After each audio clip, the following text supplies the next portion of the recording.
Okay, I want to give you guys a quick update on the two readings that you're going to have, a little preview. You're going to read Richard Rorty and Nicholas Wolterstorff for this week. And both of these are eminent philosophers in the 20th century. And they are coming, the debate that you're going to read is about secularization, essentially. Rorty defending the current position of kind of a naked public square, naked of religion. Religion needs to be private if it exists at all. He would prefer it kind of fade away.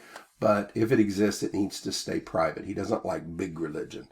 And Wolterstorff saying that's actually an illiberal position, Rorty. You're usually pretty good about defending people's rights, but here you are saying, yeah, in the case of religion, we need to get religious people to keep their views to themselves. So it's an interesting debate. It's kind of fun. Let me tell you about who these two people are. Richard Rorty, he describes himself as a Darwinian pragmatist, and I invited you to look that up. I'm going to just tell you a little bit about what that means.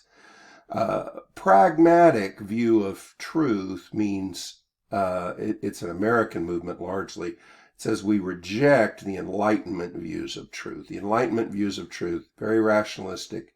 Truth is the reflection of nature, kind of like what Aristotle said. And pragmatism says it's not really, at least Rorty says, it's not a reflection of nature.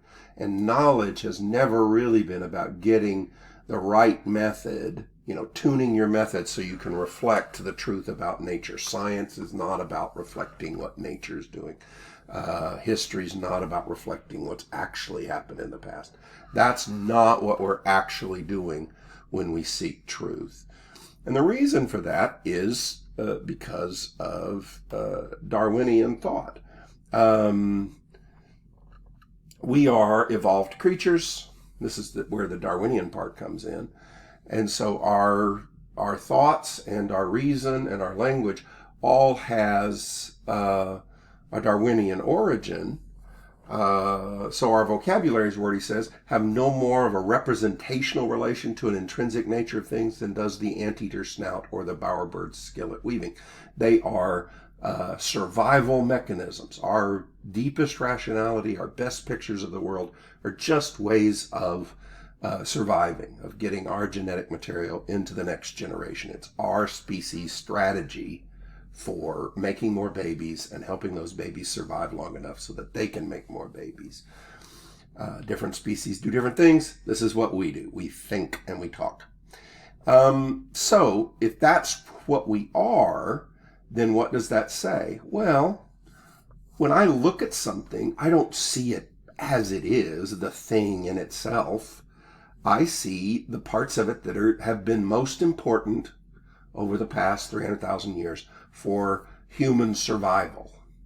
That's the part that I'm tuned to notice about it. And when I think about it, I only think about the parts of it that are useful for human survival. What is pleasant to me, or what's valuable to me, what I hope for, all of those things are things that have been useful or are useful still for my survival or the survival of human species in general. And so everything that we call truth is in the same category. It is what we give the title truth to things that it's better to have in your head for the sake of your survival or for human survival. It's better to have that thought in your head than to have its opposite thought. And if that happens often enough, that thing gets called a truth. Run from saber-toothed tigers. Don't run towards them. Don't try to pet them. Run away from them. That's the truth about saber-toothed tigers. That kind of thing, to use a toy example. So he's a Darwinian pragmatist. He has a famous book that you can find still people discussing. Truth is not a mirror of nature. Truth is a community language agreement or language game. Truth is what, when we say it, our community agrees that it is correct. I've succeeded in saying something true, not when I've gotten my words to match what's actually going on in the world, because we don't have access to that really. I've succeeded in saying something true when the community that I'm part of, all the people around me, say, yeah, you're right. That's right. And I fail to do that when they all say, you are crazy. It's not truth when they disagree with me. And he says that's not relativism.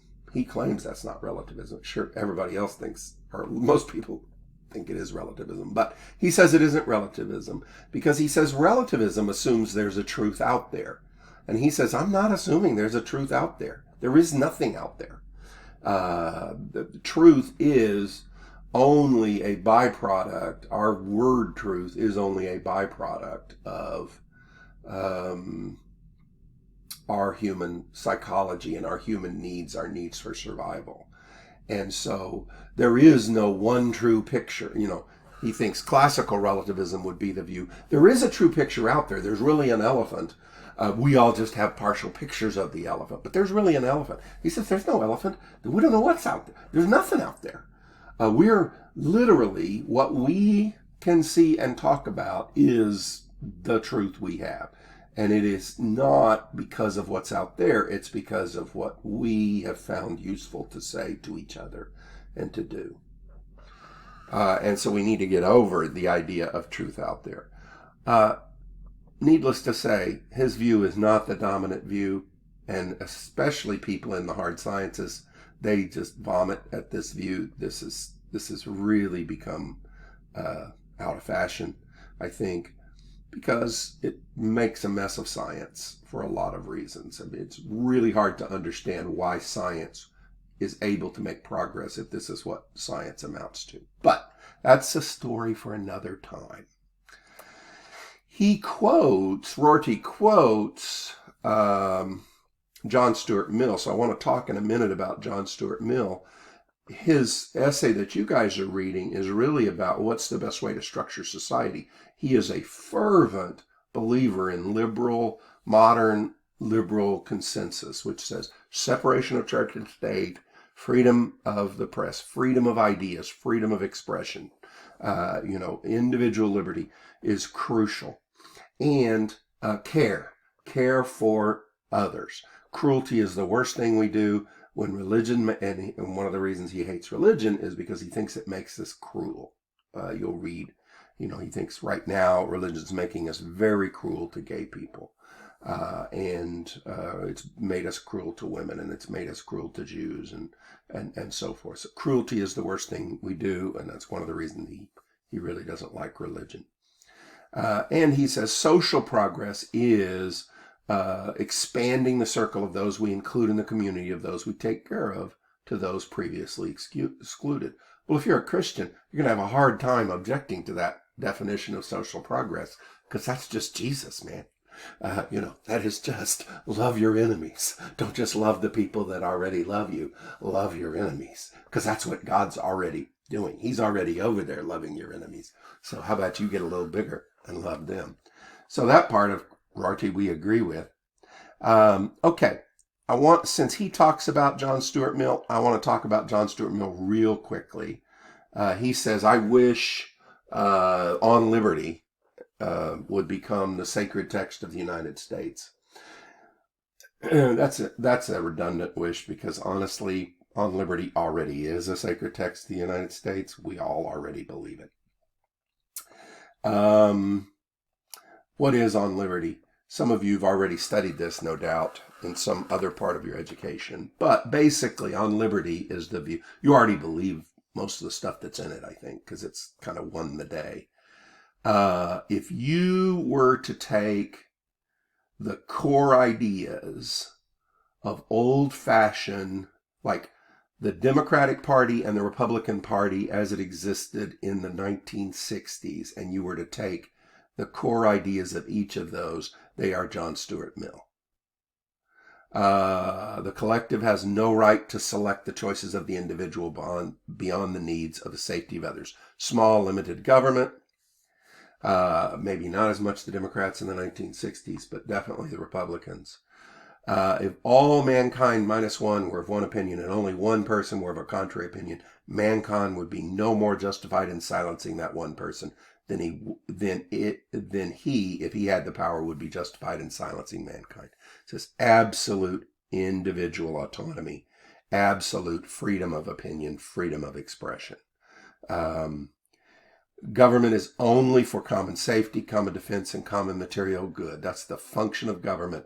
Build us roads, make us post offices, and staff our armies and police force as necessary to suppress crime. That's all government's for. It never, never, never should be in the business of dictating our tastes, what we think is fun to do, our pleasures. Never dictate our opinions or our morality or behavior for adults, except for safety reasons. Under the category of opinions, he means religion, among other things. So government, stay out of those matters. And the government needs to have its hands off the economy. Small government means, let the economy do its things. He was against public schools, actually, because he thought the government would interfere with people's opinions. And he was against all kinds of ways in which the government would step in and tax business in ways to try and shape business. I mean, he was okay with taxes, but limited taxes, but he was not okay with the government trying to favor one part of the economy, disfavor another part with taxes. The government needs to leave business alone, economic activity alone. The only thing we need government for is good, solid courts to protect property rights, to punish wrongdoers, people who break contracts, stuff like that. That's what we want government for. He follows John Locke in those ideas. Okay, so that's John Stuart Mill. Last guy I want to talk to you about, Nicholas Wolterstorff. He's still alive, as I understand it. He's a Reformed Calvinist. Dutch Reformed, started at Calvin University, which is a great little Reformed university, and colleague of Alvin Plantinga there, and then he taught at Yale for a while and several other places. He is most famous for his Reformed epistemology. So I want to say a little bit about that. That may come up in another class if we have another class together. It is, like Rorty, anti-foundationalist. It's anti-enlightenment epistemology. It says rationality of the Enlightenment is off base. Rorty says the rationality of the Enlightenment is off base because it thinks there's a truth out there. Wolterstorff has no problem with the idea there's truth out there. He actually thinks there is. He has a problem with foundationalism of the Enlightenment. Foundationalism is this view that says rationality is an achievement, and you only achieve having a belief rationally. Most beliefs are held irrationally, but you only achieve a rational belief if it is logically necessary, 2 + 2 = 4, or it is empirically demonstrated. I go outside, I look at the sky, it is blue, and I can demonstrate it is blue. Or it is derived by inescapable steps of reasoning. So nothing fuzzy, inescapable steps of reasoning from foundations made out of items that are either logically necessary or empirically demonstrated. That's foundationalism. There have been variations of it, but essentially it's the idea that everything gets back to these unassailable foundations, so that what I believe is truly, all the way down to the bottom, 100% rational. And he said, for instance, the critique of religion is often, well, it's not like that. It's not grounded in that way, and so it must be irrational. The anti-foundational response of Wolterstorff is, and earlier people than that, he's a big proponent of Thomas Reid. if you're a member of the Churches of Christ, Thomas Reed was indirectly hugely influential on the Campbells, for instance, Alexander and Thomas Campbell. He was an anti-foundationalist too. Anti-foundationalists point out, look, that's just not the way we hold our beliefs. Most of our beliefs aren't like that, and they seem to be just fine. We have lots of beliefs that are rational, and they don't meet the standards of foundationalism. Memory doesn't seem to be of that kind of belief, but it's perfectly rational to trust your memory. Recognizing other minds is a whole book that Alvin Plantinga has published, God and Other Minds, in which says, when you talk to somebody, you think they're conscious just like you are. You have no good way to empirically verify that. There's no test we can do that will tell you, yeah, inside that brain, there's consciousness going on. You could do a test that would say, okay, synapses are firing, I guess. And an MRI could say this part of the brain's lighting up. But nothing you can do would tell you there's a mind in there. But there is, right? Well, it doesn't seem to fit very well into foundationalism. Historical facts never have worked with foundationalism.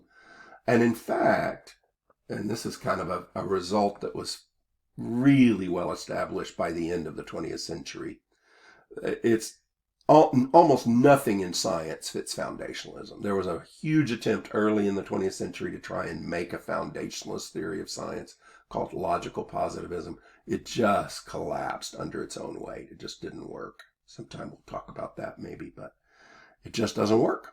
And so anti-foundationalists say the way we believe things appears to be different.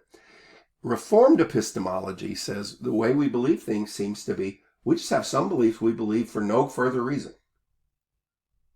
I believe I'm reading this sentence right now. You believe you're reading this sentence right now, that I have a belly button. I haven't checked in the last 2 seconds, but I dreamed about Nazi frogmen again last night. Tons of stuff that we believe. And if you asked me, well, why do you believe that? I could probably tell you a reason, but that's not actually the reason I believe it. I just believe it.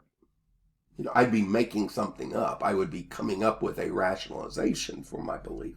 But the fact is, I actually just believe it. That's a basic belief. It's a belief that I believe without deriving that belief from something else. Some beliefs I derive, from other beliefs. If I put 2 and 2 together, I might get to 4, but in a derivative way. Okay. And then Reformed epistemology says there are some beliefs that are properly basic. A properly basic belief is a basic belief. We hold it without it being derived from other beliefs. And it is proper because we hold it when everything in our knowledge-gaining equipment is functioning properly. So, if I'm on drugs, my knowledge-gaining equipment is malfunctioning, right? I've been drugged, or I'm hallucinating, or I'm pathologically deceiving myself, or I'm subject to brainwashing, effective brainwashing, or things like that where I've been knocked out of normal, proper functioning. Then I don't have properly basic beliefs. I don't trust that I do. But when my brain is properly functioning, then my basic beliefs are trustworthy. They are warranted. I am warranted in believing my properly basic beliefs. It turns out that puts a lot of weight on functioning properly. What do I mean when I say functioning properly? And this is more the work of Alvin Plantinga, Wolterstorff's buddy, but he agrees with him. It turns out you cannot give a good definition of functioning properly without reference to a human design plan. In other words, if you're trying to tell me, what do you mean when a human is functioning properly? You can twist and turn all you want, but in the end, what you're really talking about is, well, there's a way humans are meant to function.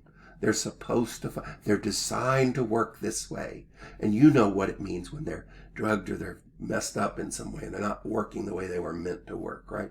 You can't do it without a human design plan, which brings back in that humans are designed, which inevitably brings back in a designing God, which has a weird result. And this is kind of the kicker of Reformed epistemology, if you guys do any of your own research on it. There needs to be a God. If our properly basic beliefs are going to be warranted, there needs to be a God who designed us. And if there is a God who designed us, it is very likely that belief in God is a properly basic belief. A lot of people report having belief in God, and they don't really derive it from anything else. If you ask your average church member, a lot of them believe in God. And it's not like, I mean, if you ask them, they can say, well, I think I believe in him because of. But honestly, the real reason they believe in him is they just believe in him. And if there really is a God, that's a properly basic belief.